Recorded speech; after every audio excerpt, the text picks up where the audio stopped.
Good afternoon, everyone. Welcome to the Amici Ensemble's second pandemic video. We are enjoying putting these together for you, but really we would rather be playing live concerts to a live audience. Today we're going to do something a little different. We would like you to stay on after we finish playing the music and listen to a chat, a conversation amongst all the musicians that are going to be on this particular program. And we will be talking about the music and about what it's like to be a musician in this kind of pandemic that's going on now. And then we would like you to sign on to our YouTube channel and subscribe to it. And if you like, please give a donation to Amici. Now you're probably wondering why we chose such a title as Goulash Musik for this concert. Well, if you have been to that part of Europe where you'll find Prague and Bratislava and Budapest, you'll notice when you go into a restaurant there is one dish that is particularly easy to find, and it always tastes good no matter where you are, and that's goulash soup. It looks the same on every menu, no matter what language it's in. And the two composers that we are playing today are both from that area of Europe. So we just thought it was logical to call it Goulash Musik. Now, one person who would really have appreciated the humor in that is our dear, good friend, violinist Johannes Berek. He had a particularly good sense of humor, and I can hear him laughing right now. Sadly, Johannes passed away just a few weeks ago. Coincidentally, he was the violinist on the recording we did of the Dohnanyi sextet that we are playing today, and he was also the violinist when we played the Fibich quintet for the first time. So we would like to dedicate this performance to Johannes Berek. Johannes, we are thinking of you when we play today.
You just heard the first movement of the quintet, piano quintet, by Czech composer Zdenek Fibich. Now, Fibich was not as famous as Smetana or as Dvorak, but he made a name for himself in chamber music. And he was very far-thinking, and especially in this piece, he combined wind instruments with string instruments and the piano to create orchestral colors within chamber music. Also, Fibich wasn't exactly, his music didn't have the particular Bohemian or Czech character only, maybe because one side of his parentage was German. So he was very influenced by Brahms and Schubert, and I think the movement you just heard is influenced very much by Brahms. Now, the second movement is a scherzo, and he says that it should be performed with violent humor. Please enjoy it.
While Ernő Dohnányi is considered one of the founders of musical life in Hungary, he was not so interested in studying Hungarian folk melodies, nor avant-garde 20th century techniques.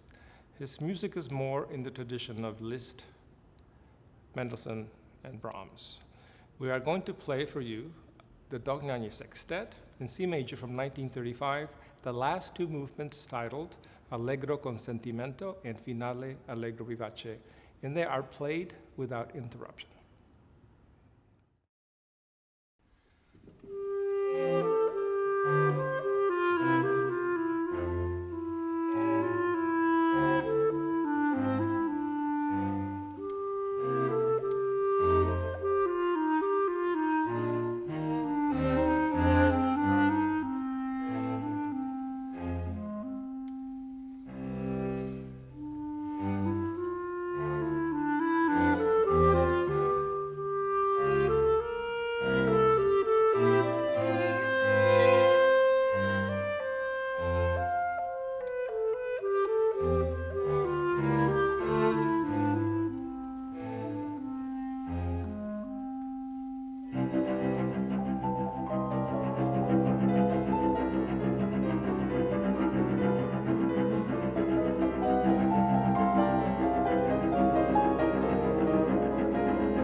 Thank you very much for listening, and please join us after the concert for a chat with all the musicians.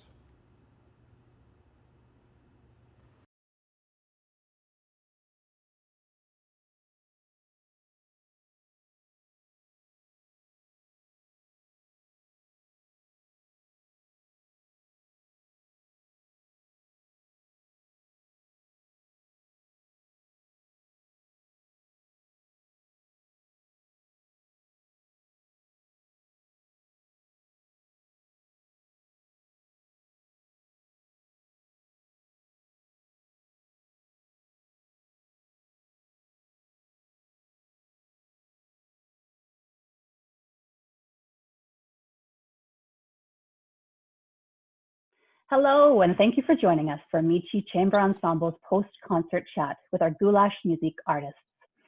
I'm Kaya, Amici's executive director, and it's my privilege to welcome our phenomenal guest artists, Jonathan Crow, Neil Deland, Alejandro Valdepeñas, and of course, Amici's co-artistic directors, Joaquin Valdepeñas, David Hetherington, and Serouj Kradjian for today's chat.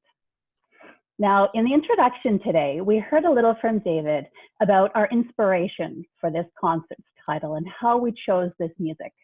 But Serouj, perhaps could you elaborate a little bit for us on this and what you'd like the audience to know about the program today?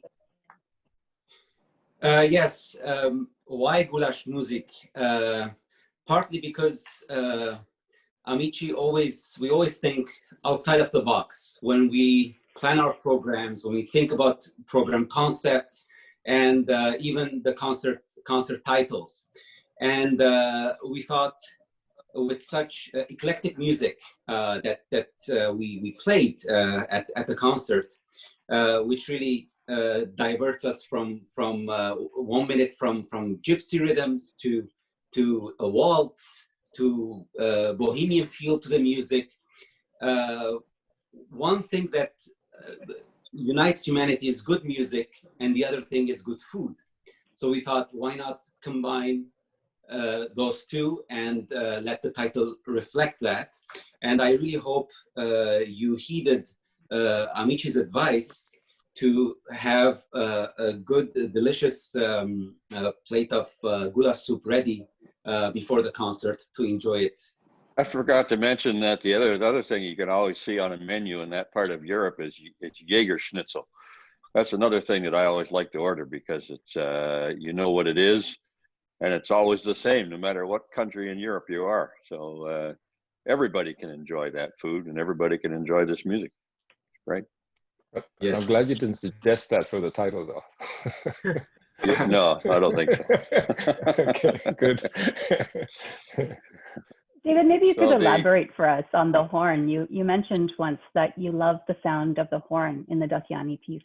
Can you share perhaps a little bit about Amici's history with these pieces and why it's meaningful for us now to be playing it again?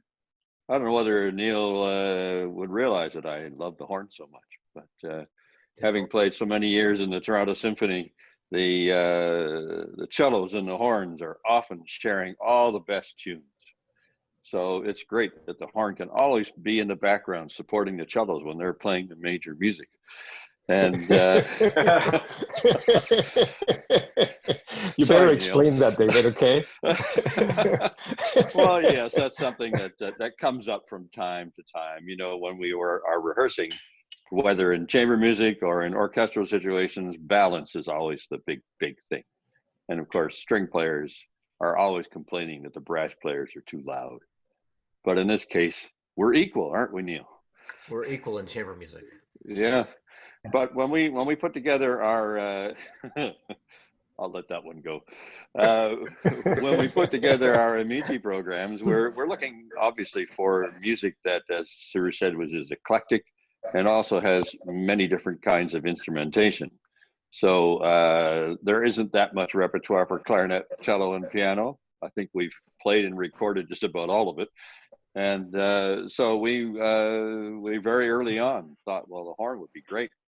And the Dohnanyi Sextet, which we just played, is one of the earliest recordings we did with horn. And then later on, we discovered the Fibich, and Neil has played that with us before, and we thought, great, we're going to get him in and get him to play the whole program. So it was also great to, we get the viola in there, and we made this exciting discovery that there is another fabulous violist in our midst, in the person of Alejandro Valdepeñas, who is definitely related to our clarinet player. So it was great having you, Alejandro. Yeah, thanks for having me. There's a little danger here, right? Joaquin, you got another son who plays cello. That's right. I have two sons. The other one plays, he's associate principal in the Calgary Philharmonic on cello. So we sent him home mid-September to go back to work. So he was with us for a while. So we were all living together during the pandemic, which was most interesting. Good discussions at dinner, and because we were all very vocal, right? So nobody stands down, which is great in our family. So I was, and he's a great cook. So if you want a good steak, Jose is the one. It was so good. Good goulash?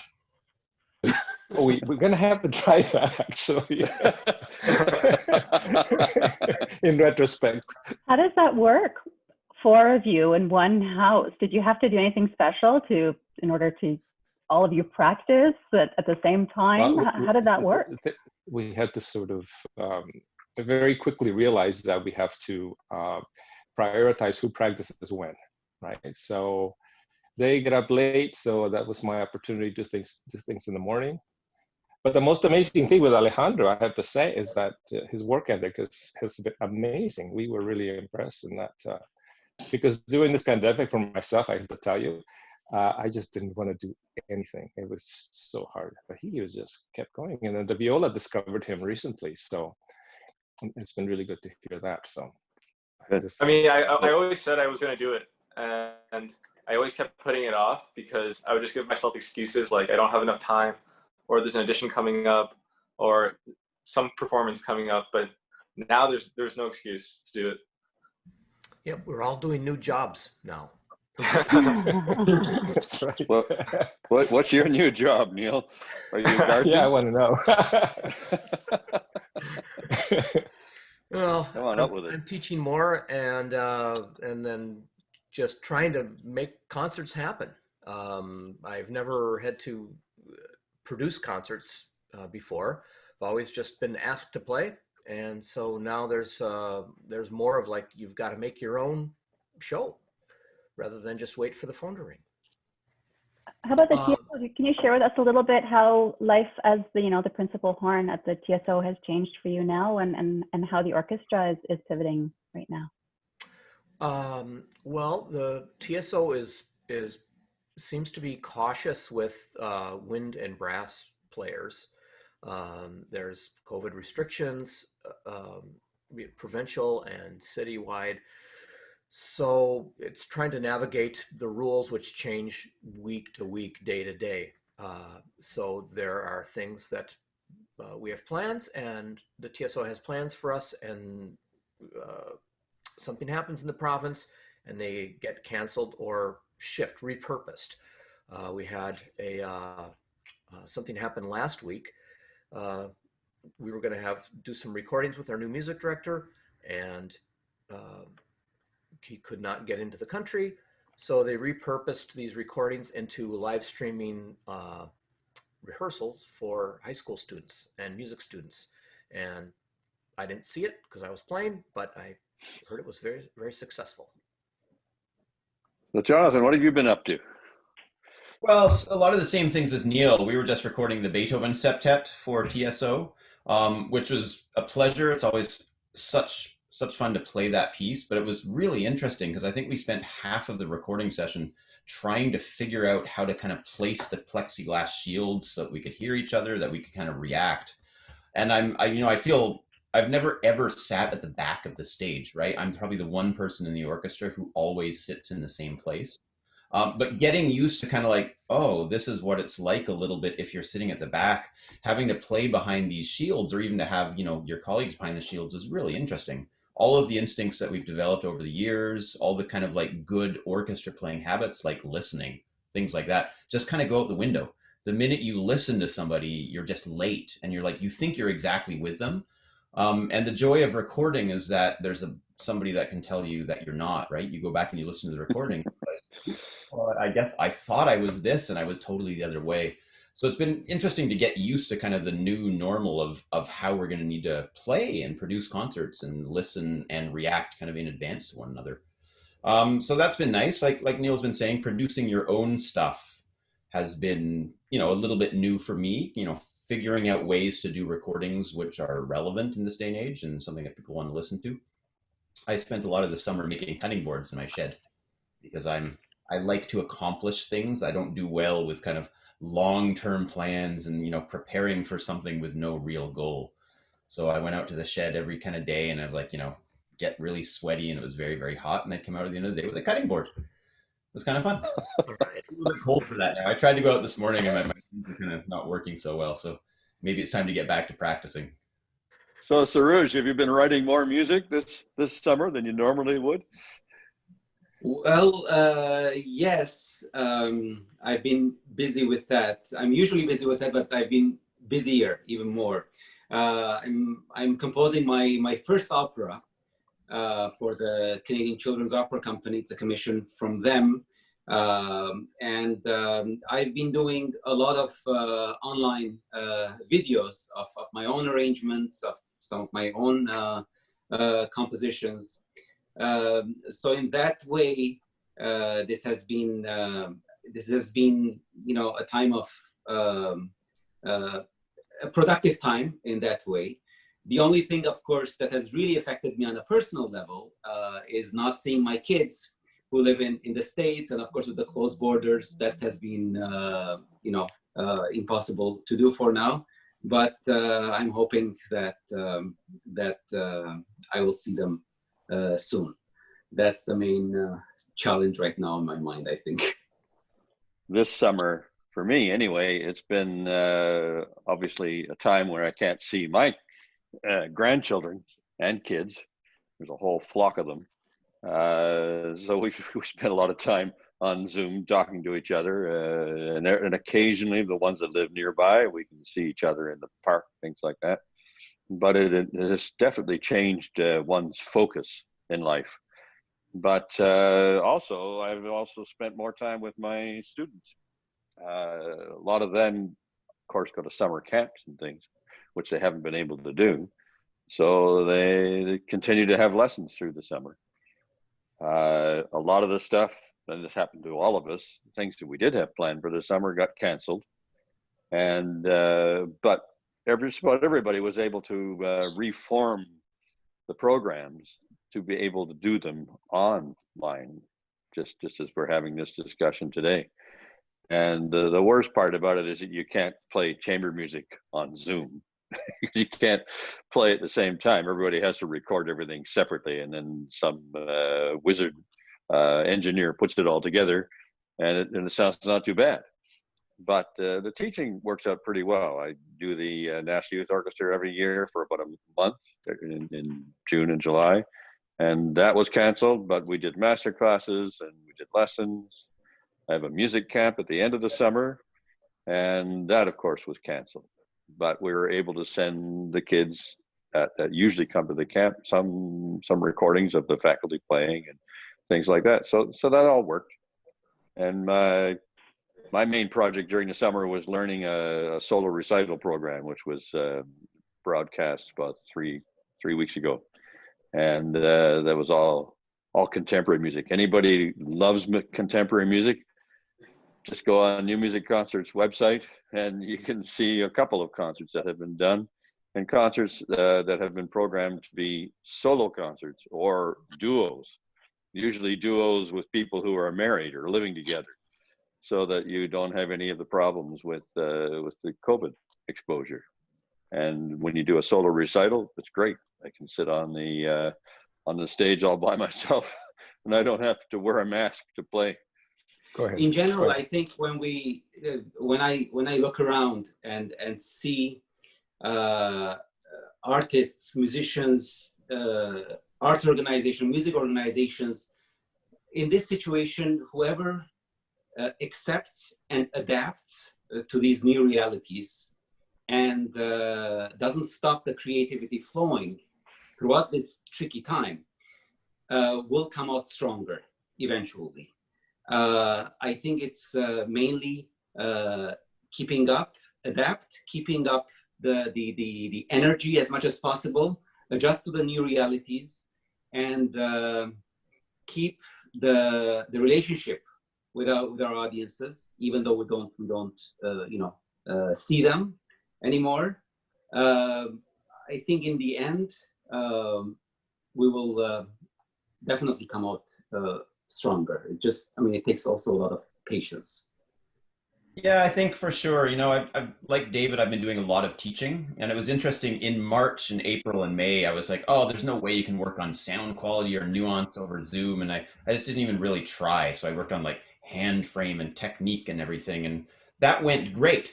And then I started my in-person teaching again in September, and all my students came back and they're like playing their Paganini and Wieniawski and Tchaikovsky. Sounds amazing. They're technically incredible.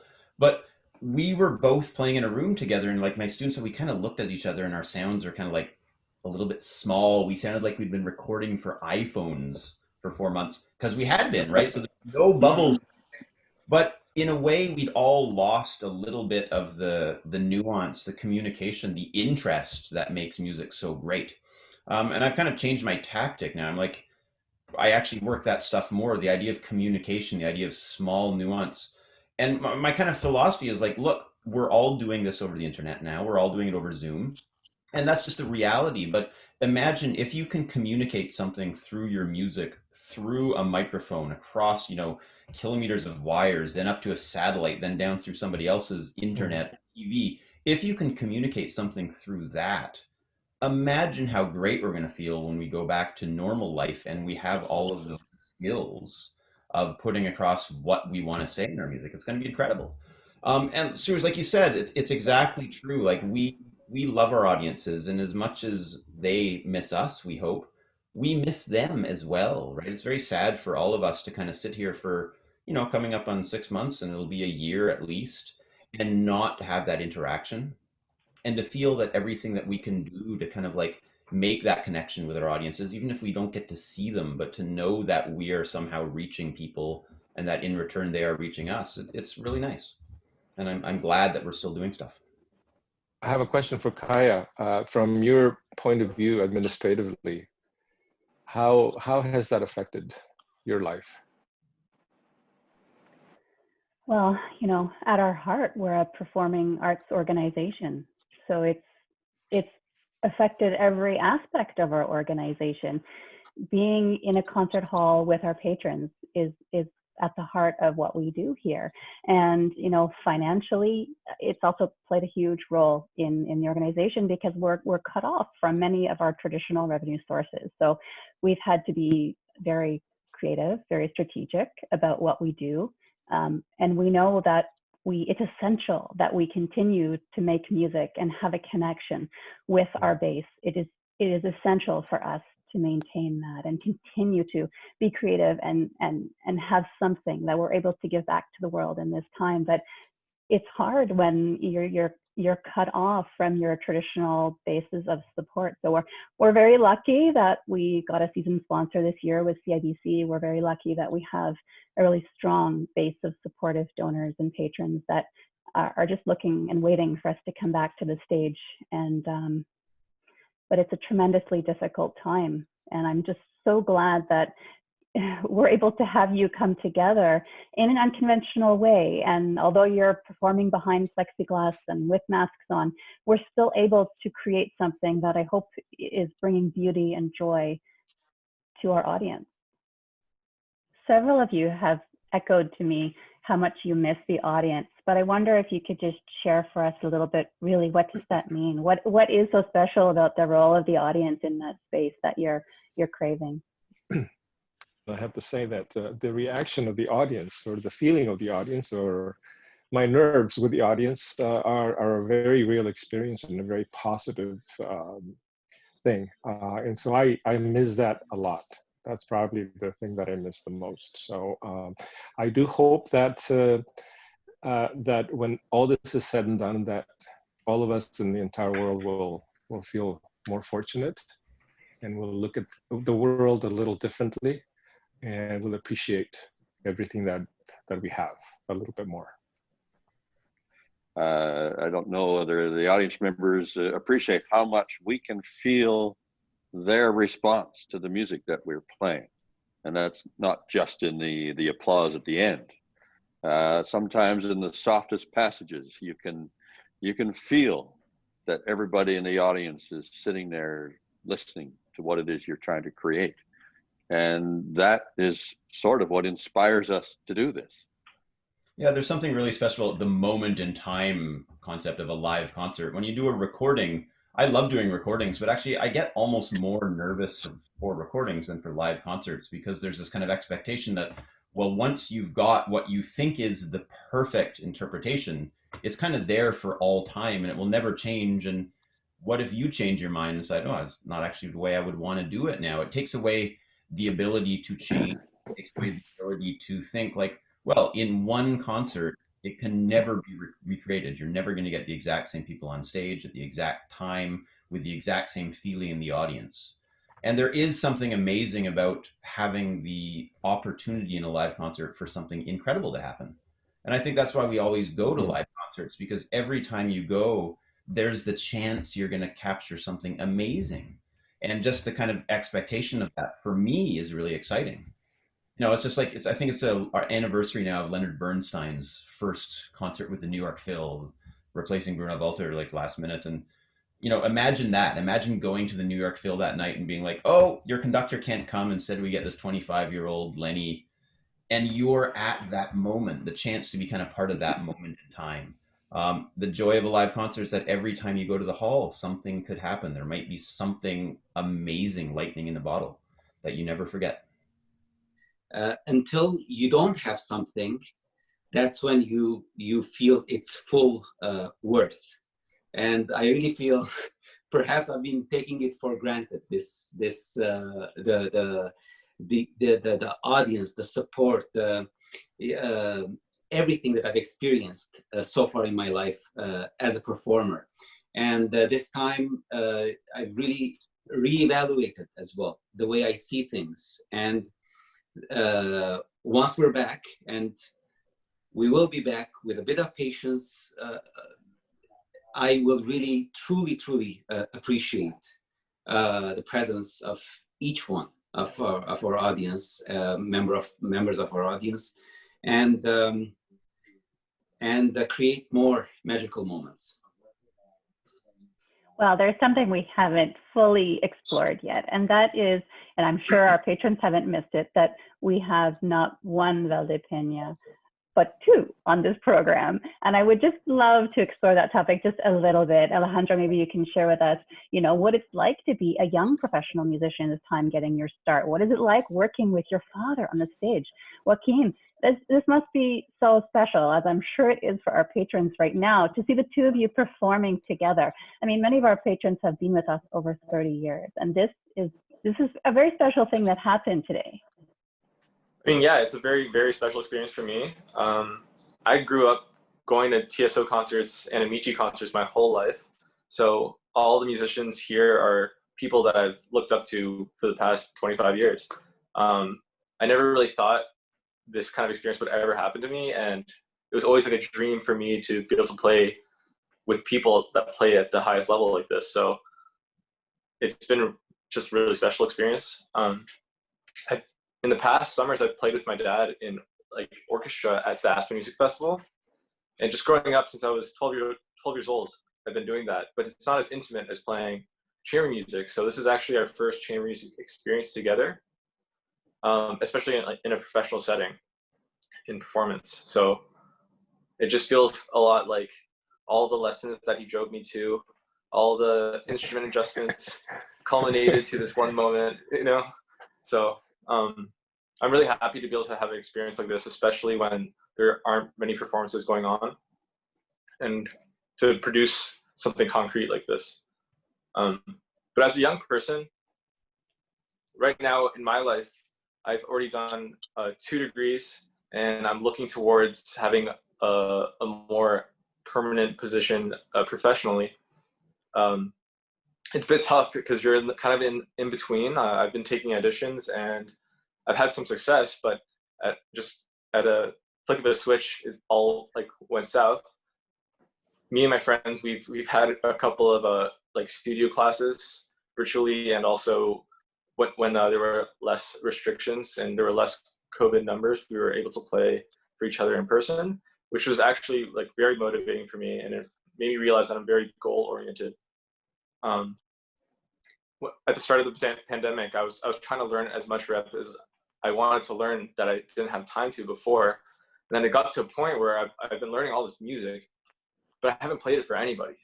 So it turned into like 2 weeks working really hard, finishing like first movement of Beethoven concerto, and then I'm like, now what?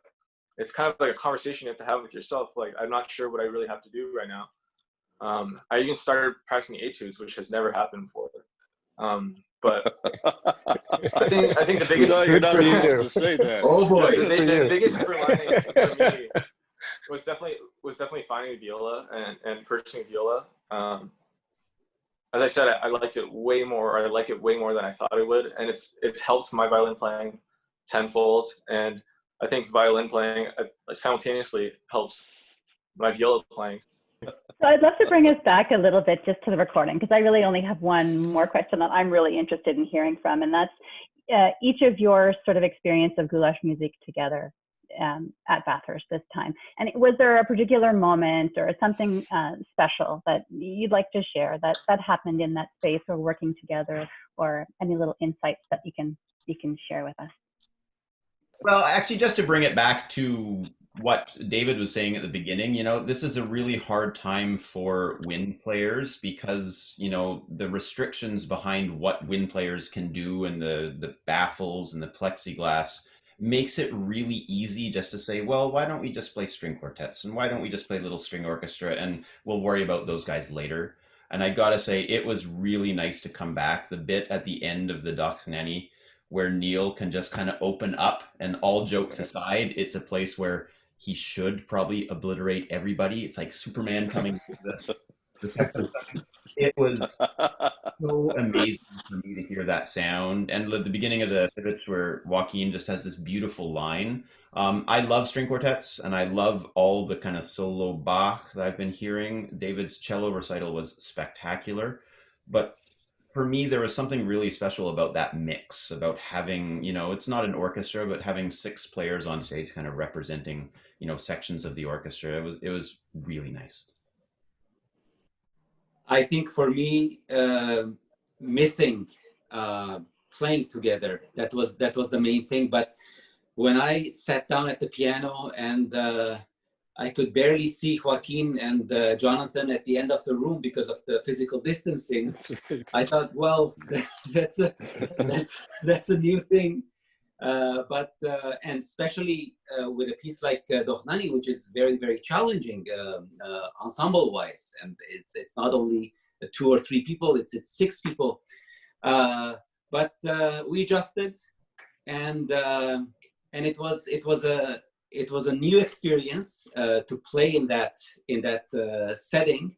But I should also say the venue helped a lot, and we're hoping to do many more concerts there. But above all, it was seeing all my colleagues and making music again together. That was a true joy for me. Because it's like a mini orchestra, but it's not an orchestra, as Jonathan says. It's in the repertoire for me. This is what I love to play. This is really what I love the most. I mean, I like everything, but this is really the thing for me. And so it was very special. And you know, if I looked at Serouj, this is the interesting thing. Through the plexiglass, I saw 3 of him. In Neil, I saw 2 of him. And Jonathan, I was 2, sometimes 3 cut off of the head. So it was really interesting trying to play together. They say, Joaquin, you're behind. I said, but which one am I playing with? So 2 or 3 people. It was very interesting. Besides the distance, it was the glare was creating this sort of very, different picture. Well, obviously, there's a lot of care that has to go into a performance like this to ensure that you're all safe and we're still able to relate to the audience. But you know, you're really to be commended to make this work when it's hard to hear each other and you're far apart and your glasses are fogging up. That you've been able to pull off such a spectacular performance. That's right. So this is the perfect moment for me to remind you to subscribe to our YouTube channel, like this video, forward it to all of your friends so that you make sure that you get the notifications of when we have another video coming up and you don't miss it. Thank you all so much for joining us today. This really was a very enjoyable conversation. And of course, thank you to our audience out there, our virtual audience, for joining us for this conversation. You know, we're really doing this for you, and we're so delighted that you've stayed till the end to listen to all these insights. And we'll hope to see you very soon. Thanks, everyone. Thank you. Bye, everybody. Bye-bye. Bye.